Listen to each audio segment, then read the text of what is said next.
Let's make Loona's outfit from Helluva Boss together.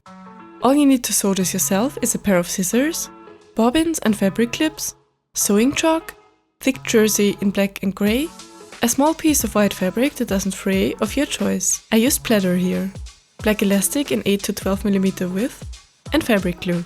You can find the outfit pattern for these instructions in the links in the video description. Let's get ready to sew. Carefully draw the shirt's pattern onto the grey fabric and cut it out. Then pin shirt front and back pieces together on the sides as well as the two sleeve pieces as shown. Sew all these pieces together and iron the seams before moving on. Either use an overlock or a zigzag stitch for all seams to keep them elastic. Now it is time to attach the sleeves to the shirt front and back as labeled in the pattern. Pin them in place and sew them in, matching the seams in the armpits. I then overlock the open edges for the clothing for hemming on the side facing downwards and around the sleeves. After that, I quickly put it on my dress form to check the length of the elastic straps I will need.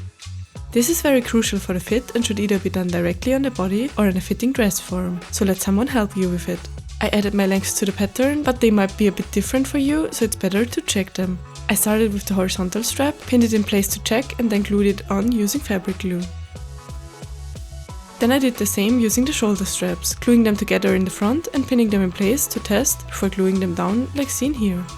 The star straps are the last to add in the front, and after them you can glue the shoulder straps in the back if you haven't already. No worries, we will sew the connection points down later. Next I glued the open hems on the sleeves and the downwards facing side to the inside as I wanted the hem to be invisible. I also added a bit of interfacing in the V-shaped cleavage to keep the shape correct, but this is optional. Now it is time to iron the whole thing and set the glue. After that I took my time to sew down all of the connection points on the elastic straps. And this is it for the shirt. Moving on to the pants, cut the pattern one time and one time mirrored from thicker black jersey, or if you're using a thinner jersey as I am, add a backing layer with thicker fabric using a temporary fabric adhesive as seen here. Also cut out the moon detail, this one without adding any seam allowance.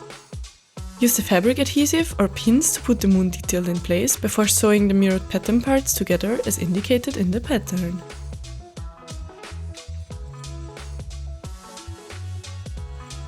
Before sewing the crotch seam, use a zigzag stitch to stitch the moon detail to the pants. Then close the pants by sewing the pants back to the front as seen here. After that, I used an elastic adhesive hem band and ironed all of the before overlocked hems to the inside. You can also just turn it inside and stitch with a zigzag stitch instead.